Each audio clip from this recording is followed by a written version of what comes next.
and welcome to the Legend of the Design of the Legend of Vox Machina. I said that perfectly. You said that really fast, too. Ooh, beautiful. Very nice. Anyways, as you know, we're actually gearing up to start campaign number 2, and since we did kind of finish up the animation of Vox Machina, you know, you guys figured you might as well react to these. Watch these things. Because like, it's the making of. It's also, the if there's the anything else that we should watch before we start campaign 2, let us know. Also, if our laundry goes off and you hear that little cute little jingle... It's my fault. Let me know. Is anyone else like me and you save your laundry and it's like your entire wardrobe is like being in the laundry? No. Yeah, I'm irresponsible. Let me know. Am I the only one? Okay, cool. Okay, the thing is though is like if you hear it, it's gonna make a cute little jingle. Yeah, and sometimes it goes off on the most like dramatic parts when we're doing reactions. So if there's a dramatic part, it's probably gonna like let itself go because yeah, if you've heard this jingle before, let us know. Where can they find reactions? Oh, over on Patreon, we do have like thousands and thousands of hours on there. And we're not lying when we say that. We actually just released a full list of the reactions that we are doing and which ones you guys can already access that are completed. We will be kind of in a way that's public, so might as well just pin that in the somewhere in the YouTubes. Yeah. Also, thank you, Dark Matter, for taking shout care out of for this you. now. Anyway, so here we go. Let's get started. This is the design, so it's very important. So here we go. About Phil Barassa, that's incredibly contagious. He's an amazing artist, he's an amazing designer, he's a genius. He's so excitable. Like, Over and over again. With his designs, it just solidified the characters in our heads on the page. He's that good and he's that confident. I love drawing this stuff. Oh, I love it.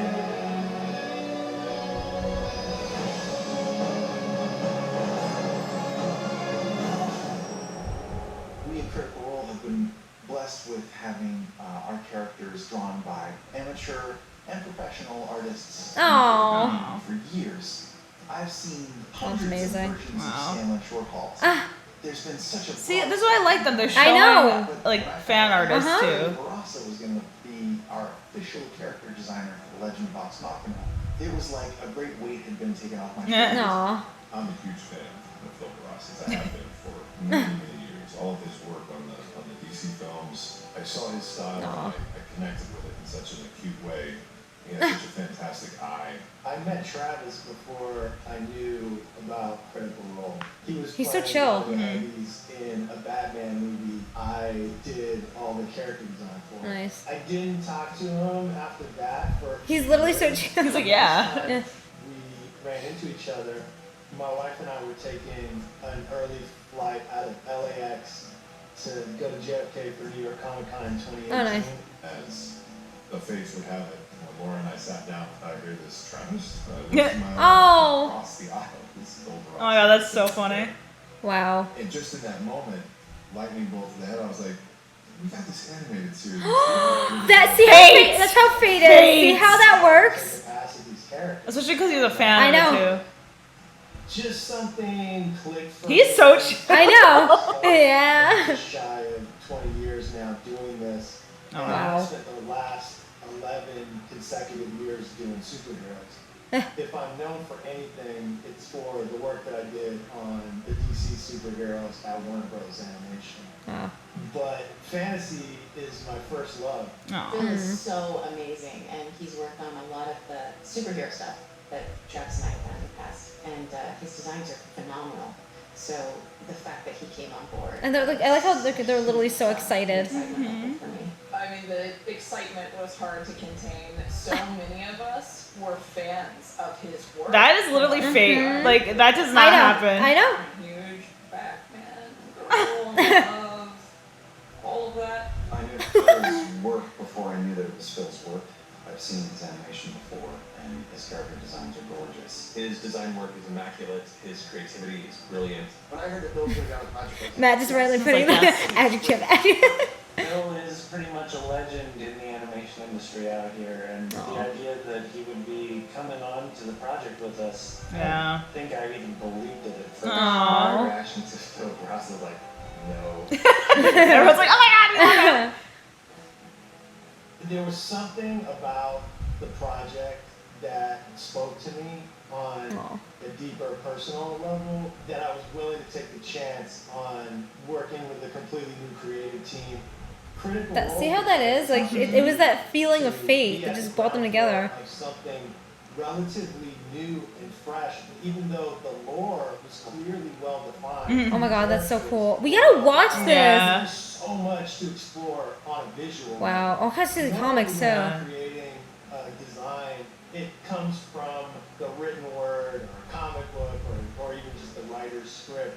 These characters come from Oh my god, that's amazing. the imagination and the heart and the soul of the voice actors, the cast members who are the creators and founders, right? So they were very involved. Yeah, I had a lot of input. I gave notes on feathers. I gave notes about how much she wants to use her feminine wiles. So I didn't want her to be too brazen. Oh my god. What the creators had imbued in their creations. Wait, I want to watch that. Someone sent us. So Oh, nice, thank you. The way that I draw the character. She's got to have some sass. She's got to have some attitude. Whereas Keyleth has this charming naivete, like an innocent aspect. Every time we pull up an image or a turnaround of Keyleth, everyone in the room is just like, Oh. she's so cute. She's just a little button. Just a little She butt. has this fresh look at the world. We really wanted to reflect that in her character design. Oh. Even his first designs and I love it. Sandling was kind of perfect. I don't think we changed that much. Damn. Nice. We're just nitpicking on collar size and hair shape. Hair shape. Everything else, like Phil's first takes are Oh everybody my God. else's 10th take. Aw. First stuff I saw of drawing. The frame is right, the expression is right, and he just gets the bearing of the guy. Because it's so easy to make a hulking figure look intimidating. The drawing has to be able to convey both the rage and the fury of a strong jaw, but also like the warmth and the gentle nature of Grog. He's kind of the Hulk, but he's kind of not. Yeah. There's a Yeah. cuteness to Grog too, so there are things that we There's a played with, cuteness. like- Frog is adorable. Uh-huh. Phil did such a good job with just the I like how they're all notes giving their review on their of characters. each of the characters' personalities coming through. Pike's hair color to the Aw. color of her armor and the little scrapes on her armor, and he just took it to the next level. They've created these original characters, but they're also very archetypal. Like Percy and Vax are dexterity builds, so they're very live and long to kind of bring out to show the agility and the dexterity inherent in the class. Percival is a character that Phil grasped so quickly and understood how everything was supposed to lie, especially when standing with everybody else, has a very unique look, unique vibe. Because it's Percy. Exactly. And both with Vax and with all these characters, he has come in and landed pretty close to the target already, and then we're able to sort of shoot ideas back and forth, and then Nice. the next week it's there. It's been really cool working with him to kind of take these characters that don't just live in my brain, but each one of them has a part of me in them. And Aww. they're prettier than I could They're have his ever babies. Watching him dive into this fantasy scape, Phil's just flexing. Phil's had tons of leeway to just create kind of whatever his mind can dream up. Especially because they weren't like that They're picky so with it lenient on him. too. This Yeah. animated series is we wanted it to be definitely and distinctly an adult series. Yes. Yes. It's for grown-ups. So we wanted to make sure that the world, the background, the atmosphere, and the character designs both sort of read as sophisticated and mature. We Yeah. definitely want to make sure that this show feels unique, and I think Phil was well aware of that and totally down to just try anything and throw ideas at the wall and see what stuck. You don't want to make it look like it would be for kids Yeah. when it's not. flow of the best that Japanese animation has to offer while feeling uniquely Western and uniquely, honestly, uniquely themselves. Phil's stuff definitely leans way more in the anime direction, and anime itself is kind of like part of the DNA of Titmouse's Yeah. look. As you can tell. Yeah. All of us here watch a shit ton. Yay! Weaves. Yes. He almost was a perfect fit in the sense that he's looking at the same. It's exact kind of cartoonish, stuff. but it's anime. Yeah. Like, It's like, both. Yeah. It's like a hybrid. He just came to this with a vigor and an excitement that we couldn't help but be excited alongside it. There almost couldn't be a better match as far as Western character designers and Aw. We are pouring every ounce of passion, God. love, and creativity that we have at our disposal into trying to bring this world to life. Watching Phil dive into this world, you kind of got the sense of an athlete sort of stretching. No. He's really just starting to break out of. He's like, he's flexing, he's stretching. He's He's an athlete. There is no shortage of that. I really have not experienced anything this good. And Oh. I'm hoping we can do a lot of seasons of this show. I think we're only really getting started with him. He's blown us out of the water with everything that we have in season 1. God's help us for what's in store in season 2. Oh my, see, that's the thing too. They are all, like, they didn't nitpick. They didn't say like, oh my god, you can't do this or that. It's like they would go back and forth with little designs, but when you're giving it off to a designer, you have to trust them. Like, you have to give them all the notes. You have to make sure that it makes sense, but then you have to trust them. Because honestly, like, I've seen too many people where it's like they go back and forth constantly, but they don't give the notes at first. So it's like if you have like a visionary mind, or you have this like vision for your character, for your OC or anything, when you go to, let's say a good example, when you go to commission somebody, have the notes ready. Have all the notes ready, and it's like for, like, to give an example, with Galaxy Boy Deliver, which is our VTuber series that we're working on, we went back and forth with an artist. And what did you do with Coral? The hair. Yeah. So it's something simple as like saying, okay, the little hair. Yeah. Like that was a little nitpick. Because it's like an important detail for the character, but it's not something major. Because a lot of people, when they do commissions, because we have like a lot of artist friends and people who do freelance stuff. A lot of people, when they do like freelance stuff or like commissioning an artist, they're like, oh, can you make it look like this? They give all these notes, but then when they get the final results or like the draft post, they're like, oh, but can you change like this entire thing about the character? That's the thing. Like, if you're working with an artist, you want to make sure like all the stuff that is like bulk about the character, like its body shape, its face, you want to give that first, and like don't be afraid to be like, hey, can you change like this one little color? But you should feel like guilty with yourself if you're like, hey, can you change this entire thing? Because that artist is being paid like for their work, but for you to change the entire thing is not worth their time. The thing is that people take advantage of artists very easily. If Especially smaller artists. If you're an artist, and let's say you work off of Fiverr, or you work off like Freelancer, Upwork, or anything, like so many people, if they come to you and say, can you do this, this, and this, and it's like a lot of artists, because they want to build their portfolios, they want to be able to say like, oh, look what I've done for this company, or oh, look what I did for this YouTuber or this person. And the thing is, I've seen so many YouTubers, instead of them just going and paying the artist, which is something that, you know, should make the artist feel good and make yourself feel good about, it's like YouTubers would be like, let's have like this contest and this and that, and it's like sometimes they don't even like give credit. It's just more or less like, oh, you're gonna get a shout out in Discord, or oh, you're gonna get a shout out on Twitter, and the shout outs mean absolutely nothing. Like, it could help and launch somebody's career, but at the same time you want to make sure that person is paid.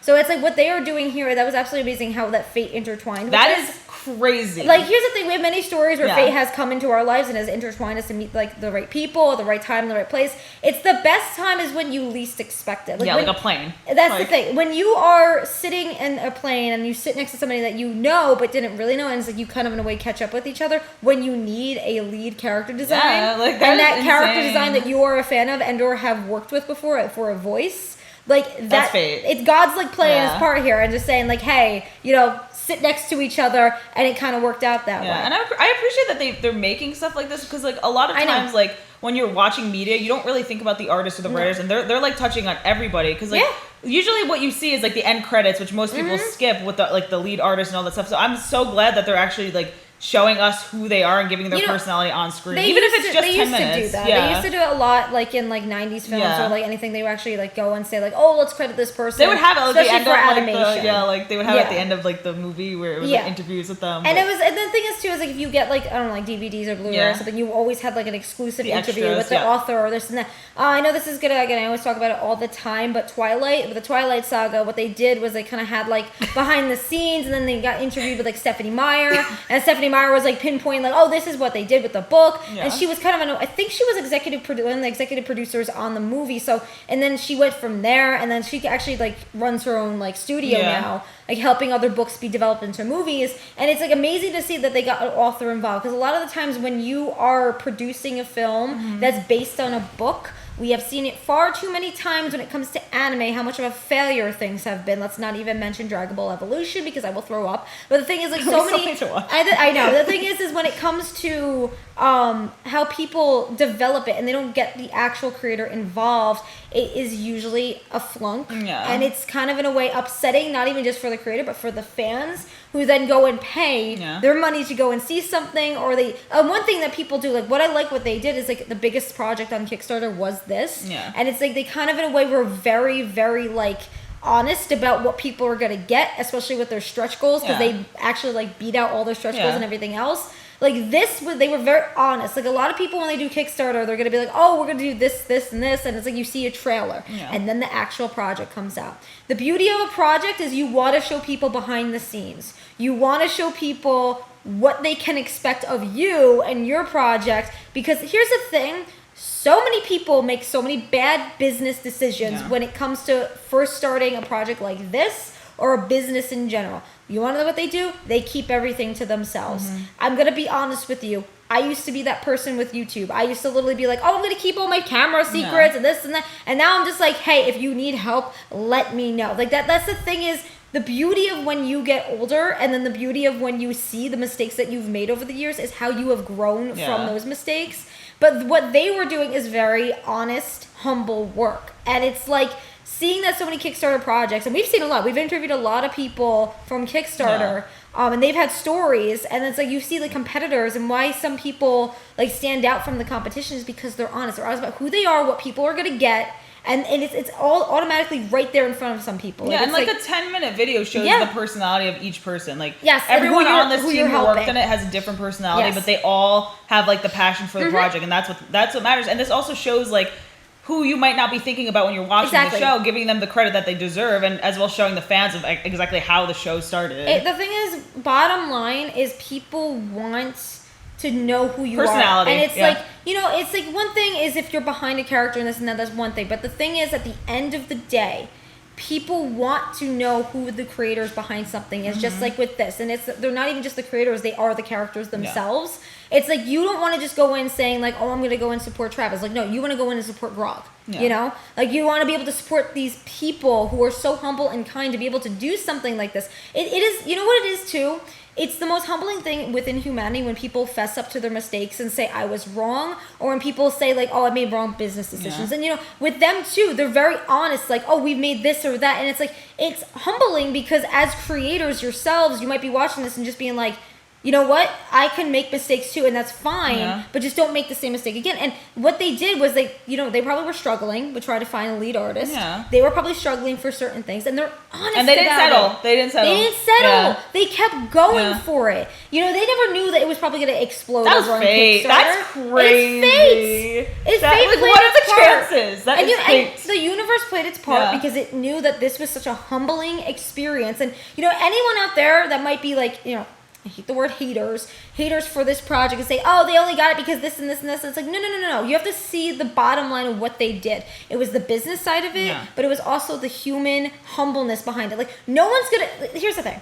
No one's going to go and support a project if someone's just I am perfect, I'm the best, look what I can do. Even with D&D projects, there's been people like that who have said, like, oh, I'm better than everybody, I'm better than this. It's like, no, you got to humble yourself first. You got to show people who you are as not even just a creator or as a DM or as one of the people within the cast. You got to put yourself and lower yourself to the point where you're just like, hey, I'm just this person that wants to do this project. And once you do that, you're going to start seeing, and the thing is, the beauty of it, you're going to see people that support you for you, not your persona, not your, oh, look at my attitude, look at this type of, it's like, no, they're going to support you for who you are. Just being honest online is very, very important. Because the thing is, like, online, a lot of people can hide behind a computer screen, and they don't.